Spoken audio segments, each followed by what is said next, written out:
Hola a todos, soy Fátima Monge y os doy la bienvenida a esta quinta entrevista de Directo con Conciencia. Como sabéis, cada mes charlamos con algún experto de la economía circular, la transición energética, el cambio climático. Así que hoy en el mes de mayo vamos a entrevistar a Isabel Moreno. La invito y os la presento. Buenas, Hola no sé si se Isabel. me oye bien. ¿Se me oye bien? Sí, Vale, bienvenida. estupendo. Muchas gracias por invitarme, que a mí me encanta hacer estas cosas, me lo paso súper bien y encima si me invita una plataforma que da voz a este tipo de mensajes, pues jolín, muchísimo mejor. Pues un placer tenerte. Con todo lo que sabes y la experiencia que traes, vamos a aprender muchísimas cosas contigo. Bueno, qué alto me pones el listón. A ver, a ver qué podemos hacer. Bueno, te voy a presentar. Algunos seguramente que ya sabe quién eres, pero bueno, pongamos en contexto. Isabel Moreno es física y máster en meteorología y geofísica por la Universidad Complutense de Madrid. Presenta la sección del tiempo en Aquí la Tierra, Televisión Española. Es divulgadora y especialista en comunicación de cambio climático y el año pasado publicó su primer libro, Cambio climático para principiantes, todo lo que hay que saber sobre uno de los mayores retos de la humanidad, que no es poco. Claro. Fíjate, aquí tuve un pequeño dilema, porque siempre se dice que el cambio climático es el mayor reto al que se enfrenta la humanidad. Y cuando pensamos realmente en lo que implica el cambio climático, mm, parece ser el mayor reto. Pero claro, teniendo en cuenta todos los retos a los que nos enfrentamos, las guerras, el hambre en el mundo, a mí se me hacía difícil decir que el cambio climático era el más grande. O sea, había como tantos a la vez que se me hacía muy complicado decir que este era el más importante. No, no, no. Tenemos un montón y tenemos que prestar atención a todos, aunque sea a veces para nuestro cerebro una cosa muy complicada, porque no podemos prestar tantísima atención a todo. Total. Sí que es cierto que engloba muchos aspectos de la vida y del mundo. Sí, totalmente. Y empiezas a tirar del hilo y te das cuenta de que incluso hay nexos comunes con otros muchos problemas que tenemos. Por ejemplo, cuando hablamos de los objetivos de desarrollo sostenible, que ya sabemos que son 17 objetivos, en realidad todos terminan estando relacionados entre sí. Entonces, centrarnos solamente en uno, jolín, pues no tiene mucho sentido, ¿no? Pues sí. Estos directos son al grano, vamos directamente al kit de la cuestión. Y entonces voy Ojo, yo a me enrollo intentar, mucho, ¿eh? dime, Yo me enrollo muchísimo, ya me voy por la tangente todo el rato.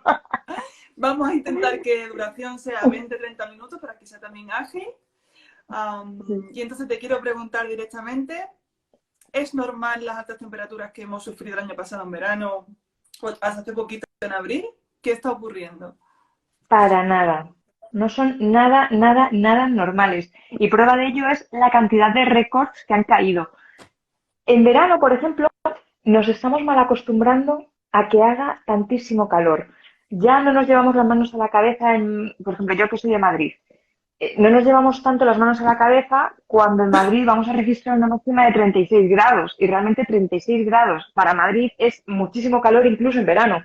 O por ejemplo cuando registramos durante tantísimos días en Córdoba temperaturas por encima de los 40 grados, tampoco nos estamos llevando las manos a la cabeza y sí que es verdad que en Córdoba hace calor, pero no tanto, tanto calor como el que nos estamos acostumbrando ahora en verano.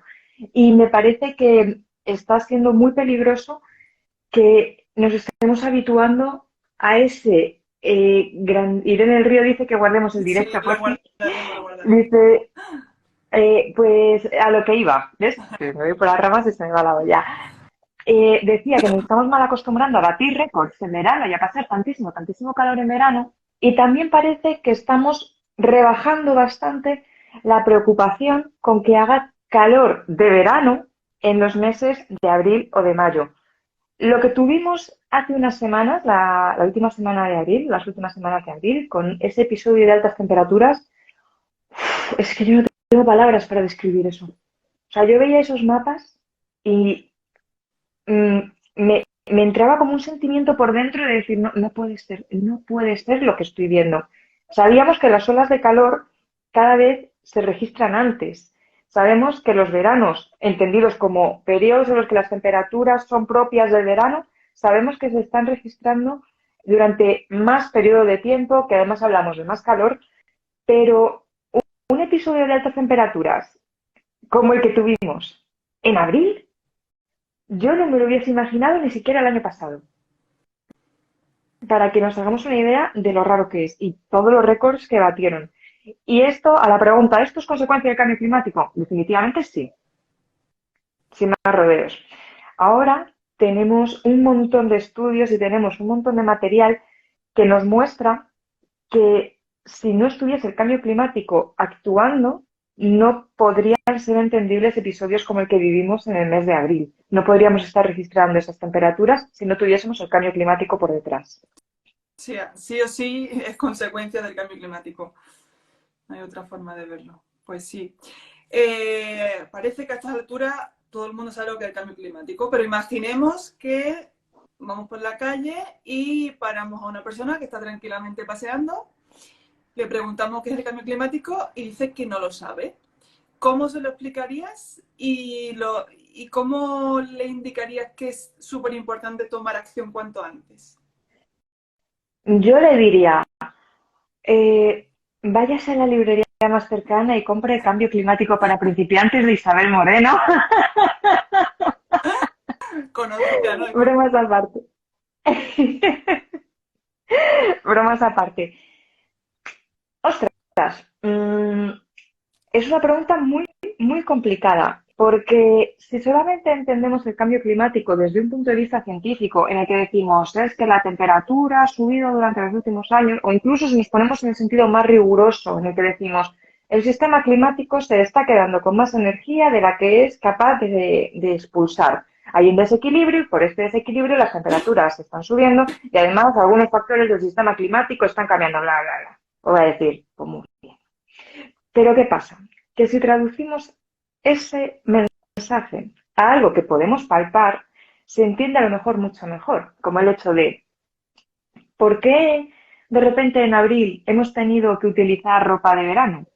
O decir, ¿por qué muchos agricultores no van a poder cosechar absolutamente un grano por el calor que ha hecho en abril, por la falta de lluvia que estamos teniendo además en España, que se ha juntado con un periodo de sequía muy, muy prolongado? No hablamos últimamente de los últimos meses solamente, sino que si miramos hacia atrás nos damos cuenta de que estamos en una sequía meteorológica de largo periodo. Llevamos muchos años con este déficit de lo que llueve versus lo que se evapora y lo que tendría que estar lloviendo.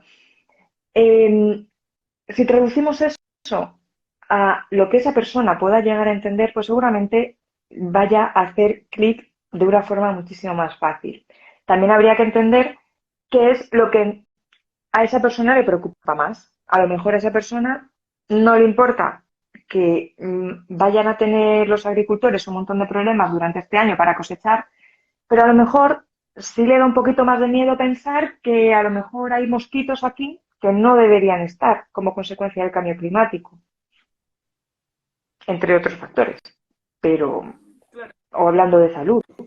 es el enfoque que tenga cada uno. Aunque es una preocupación global, queramos o no, pues en función de la persona hay interés, hay situaciones y circunstancias que a uno le perturban más o le preocupa más que a otro. O sea, entender qué le preocupa a esa persona y, oye, a través del cambio climático está cambiando eso que te preocupa.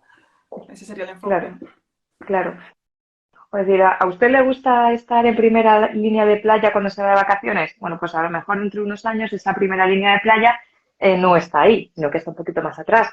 O los paseos marítimos. Por ejemplo, el libro Cambio Climático para Principiantes empieza con la borrasca Gloria, que seguramente no nos acordemos de la borrasca Gloria porque fue en enero de 2020 y no sé si os acordáis que en 2020 hubo una pandemia, entonces parece que no pasó nada más. Bueno, pues como consecuencia de la borrasca Gloria, en un pleno en Belreguard se llegó a decir que a lo mejor convenía no reconstruir los paseos marítimos, porque venían de haber tenido 3 temporales muy, muy importantes en los últimos 9 meses. A lo mejor por ahí también entendemos qué significa el cambio climático. Total. Cambios en las estructuras, en nuestras infraestructuras, cambios en nuestros horarios de trabajo. Fíjate ahora lo que está sabiendo, ¿no? Lo de vamos a adaptar los horarios de trabajo en función de las temperaturas. Total. Eso es cambio climático. Mm, Y partiendo de esto que comentas, ¿qué papel tiene el individuo para ayudar a contribuir a mitigar el cambio climático?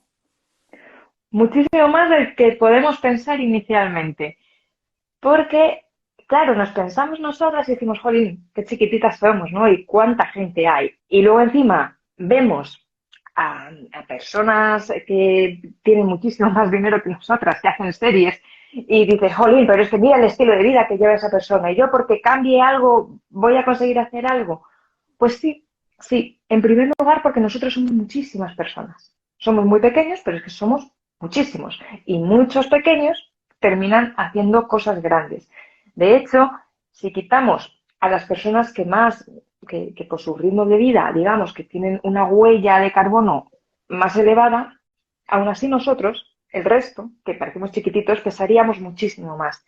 Entonces, cambiando hábitos, somos capaces de cambiar esta balanza. Fíjate que al final el mundo está como está porque muchas personas nos comportamos como nos comportamos.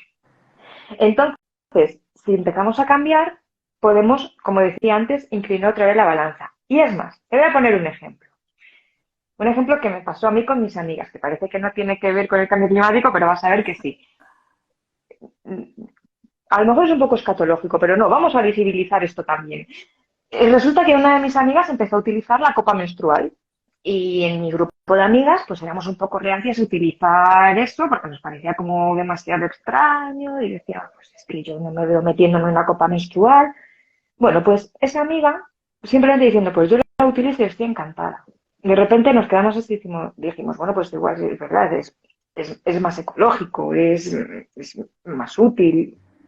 Empezamos a utilizarla y ahora todos utilizamos copa menstrual. Y empezó una.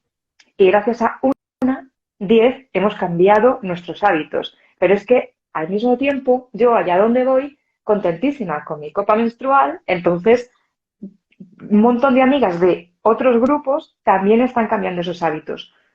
Pues esto mismo se puede traducir en los hábitos que tenemos en nuestro día a día. Otro ejemplo, el aceite de palma. ¿Por qué ahora es un reclamo que no haya aceite de palma en los alimentos? Porque la sociedad ha pedido que no haya aceite de palma. Y eso empezó siendo una persona diciendo, yo no quiero consumir aceite de palma porque el aceite de palma está relacionado con la deforestación de los bosques y los orangutanes están sufriendo muchísimo como consecuencia de esta deforestación. Eso fue calando y ahora mismo es un reclamo que los alimentos no tengan aceite de palma. Eso es. Fíjate si somos poderosos. Ojo, a ver, también, que quede claro una cosa. Solo nosotros, solo la sociedad, puede conseguir muchas cosas, desde luego, y tenemos que ser conscientes de que podemos conseguir muchas cosas, pero necesitamos ayuda.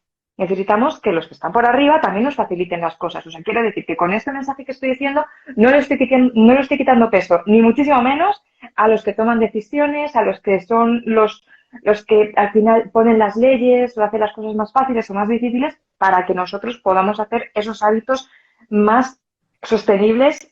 No me gusta utilizar la palabra sostenible, pero más, digamos, amigables con el medio ambiente. Mira, comenta Marga Benito, dice, el cambio climático no es solo el cambio de tendencia del clima, sino las acciones humanas que lo provocan, porque muchos dicen que son cambios naturales. Claro, pero es que incluso incluso si creemos que esto es un cambio natural, que no hemos causado los seres humanos y sabemos qué podemos hacer para revertir esta situación, porque no lo íbamos a hacer. Sería como decir, tenemos las herramientas ahora para frenar un meteorito que venga a la Tierra. Imagínate. Ujú. Y sentimos que está viniendo un meteorito a la Tierra. Si ya ha venido un meteorito a la Tierra más veces y ya ha causado la extinción de los dinosaurios, ¿por qué me iba a preocupar yo, no? Pues sería algo así. Tenemos las herramientas para frenar ese meteorito. Usémoslas, ¿no? Así es. Y siguiendo con esta idea, ¿qué consejos le darías a una familia o a una persona para que aplique en su día a día y pueda impactar de manera positiva? Es una muy buena pregunta. También es verdad que tendríamos que ver qué familia es, qué cosas hace, qué cosas no hace, pero en primer lugar, lo que tiene que hacer esa familia es hablar del tema y ser consciente de qué es lo que quiere solucionar, y qué es lo que está en su mando. En su mando, no, perdón, en su mano. Y ser consciente de que siempre podemos hacer más. Por ejemplo, los consejos que siempre se nos dicen. Baja la calefacción 1 grado, ojo que es muy importante para otras cosas. Utiliza luces LED, recicla. Bueno, pues resulta que a lo mejor estas 3 acciones, que son muy importantes, insisto, y las tenemos que hacer, son las que menos impacto tienen en materia de emisiones de gases de efecto invernadero. Hay cuestiones como, por ejemplo, la forma en la que nos desplazamos, la forma en la que comemos, cómo consumimos nuestra energía, que tienen un impacto muchísimo, muchísimo, muchísimo mayor en nuestro día a día. Entonces, se puede empezar, por ejemplo, con la comida. Y aquí ya mucha gente dice, voy a hablar de la carne. Pues no voy a hablar ahora de la carne.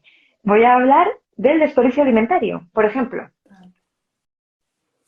Dejando de tirar comida, estaríamos reduciendo un montón nuestras emisiones de gases de efecto invernadero. Eligiendo de dónde estamos adquiriendo esos alimentos, también estaríamos contribuyendo de forma muy positiva. En vez de cogerte, yo qué sé, claro, el aguacate tampoco es buen ejemplo porque el aguacate necesita una cantidad de agua brutal para crecer. Pero pues cualquier vegetal que venga de la otra punta del mundo o que se haya cultivado cerca de donde estamos nosotros comprando, siempre va a ser mejor apostar por ese alimento que tenemos Kilómetro próximo cero, y no coger comercio el local. justo. Y además ayudamos a la economía local y demás. Entonces yo iría por ahí. Y sobre todo con el transporte, además de las cuestiones de la comida y la energía. Lo que pasa con la energía es que muchas veces tú no sabes de dónde viene esa energía.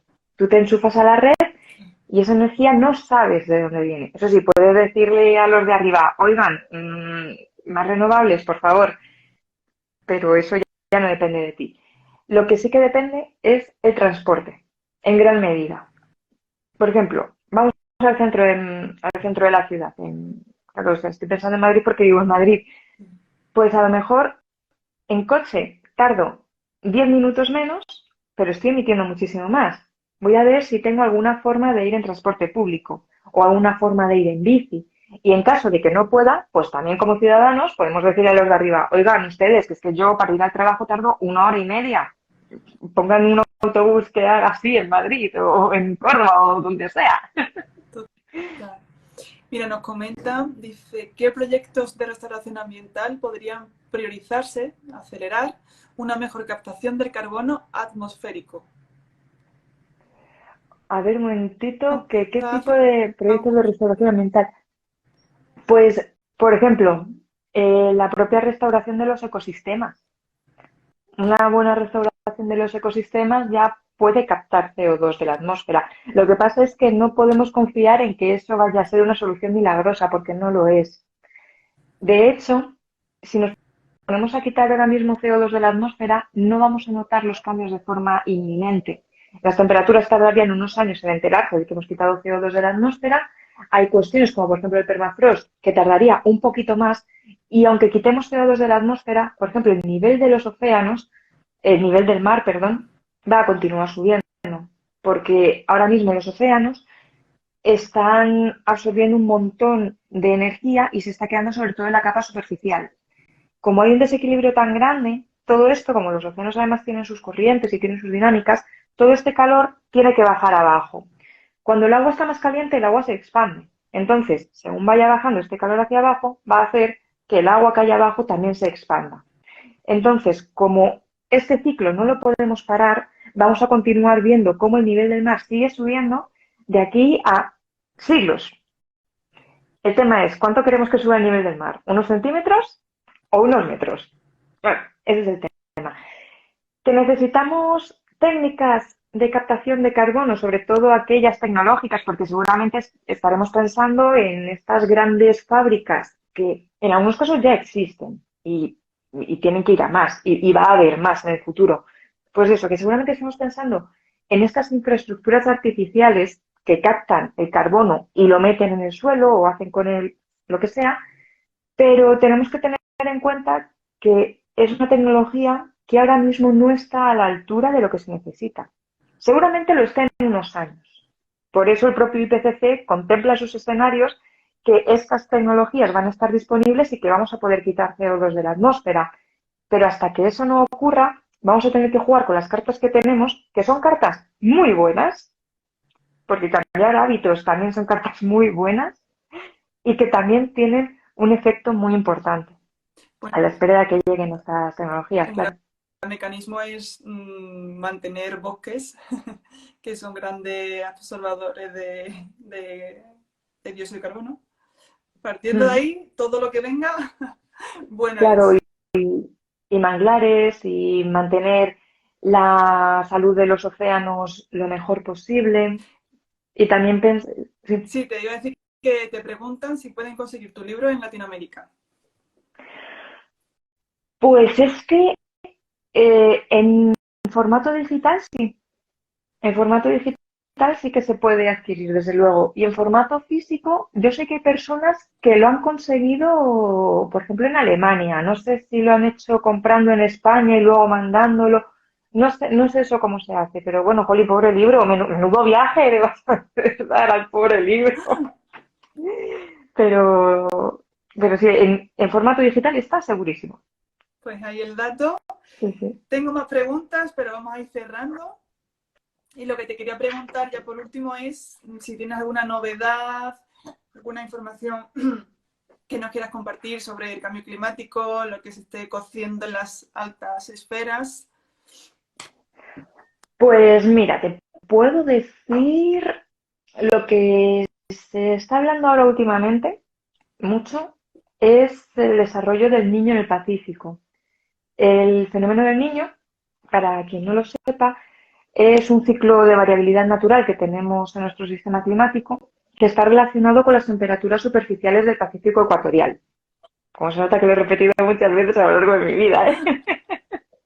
Bueno, básicamente, si cogemos un mapa mundi y miramos el Pacífico, resulta que justamente en el Ecuador el agua, si está anómalamente cálida por encima de determinado umbral, decimos que está en fase niño. En cambio, si está anómalamente fría, digamos por debajo de determinado umbral, decimos que está en fase niña. ¿Por qué es tan importante este ciclo natural? Resulta que tiene impacto en las temperaturas de todo el globo. Está relacionado los años niño con años cálidos a nivel mundial y los años niña suelen estar relacionados con años más fríos. Estábamos en años niña estos últimos años y aún así, fíjate que el año 2020 empató o fue virtualmente idéntico al año 2016. En el año 2016 había un niño en el Pacífico que era tan gordo que lo llamaron el niño Godzilla. De hecho, si lo buscáis, el niño Godzilla, es que los investigadores lo llamaron así, porque no sabemos cómo llamar a esto. Bueno, pues el año 2016 hasta la fecha es el año más cálido registrado y el año 2020 llegó a mirar cara a cara al año 2016. El año 2020 tenía una niña en el Pacífico, lo cual quiere decir que un año que era relativa, que tendría que haber sido frío a nivel mundial, estaba ya bastante dopado, lo cual quería decir que cuando viniese un niño, veríamos. Bueno, pues ahora mismo tenemos una fase neutral en el Pacífico, pero hay un 90% de probabilidades de que los próximos meses se termine formando un niño. O sea, voy a permitirme el lujo de decir aquí un dato técnico. Digamos que la cuadrícula donde se mira si lo que tenemos es un niño o una niña, tiene que estar con una anomalía positiva de 0,5. Va por 0,4. Entonces, se espera que siga subiendo durante los próximos meses. Entonces, se espera que para nuestro invierno, verano en el hemisferio sur, ya tengamos un niño en el Pacífico y ya 2023 podría ser un año muy, muy, muy cálido. Pero a mí el que me preocupa no es tanto 2023, es 2024. Porque ahora se está formando el niño. 2024, si sigue la tendencia, ¿no? Y si sigue la previsión tal y como apunta, 2024 sí que va a tener un niño. ¿Cómo va a ser 2024? Si 2020 empató con 2016. Y además, Metofis ha sacado hace muy poco un análisis de cómo pueden ser o mejor dicho, una especie de proyección de cómo pueden ser los próximos años, y ya están viendo que la media de los años 2023-2027, o sea, de este próximo lustro, ya ronde el grado y medio sobre la era preindustrial. A mí se me ponen los pelos de punta con esto. Un objetivo que tendríamos que alcanzar al final de siglo, lo vamos a ver ahora. Pero también de una cosa, y así termino con algo positivo. Que superemos durante 5 años ese grado y medio no quiere decir que hayamos tirado por tierra todos nuestros objetivos. No, no, no, no, no, no. Mucho menos. Podemos haberlo sobrepasado y podemos volver hacia abajo. Pero tenemos que tomar medidas ya, cuanto antes. Y también tener en cuenta que el hecho de que suba la temperatura 1,7 es mejor a que suba 2 grados, que suba 2,2 es muchísimo mejor a que suba 2,5 y que suba 2,5 es mejor a que suba 4 o 5 grados. Así que pongámonos manos a la obra cuanto antes con todos los elementos que tengamos a nuestra disposición y consigamos limitar la temperatura lo máximo posible. Pues con esa energía y esa ganas de hacer cosas, cerramos este directo que ha sido genial. Muchas gracias, Isabel, por Muchas gracias a acompañarnos. ti. Y gracias a los que habéis estado ahí. Cualquier duda, pregunta, mañana publicamos el directo.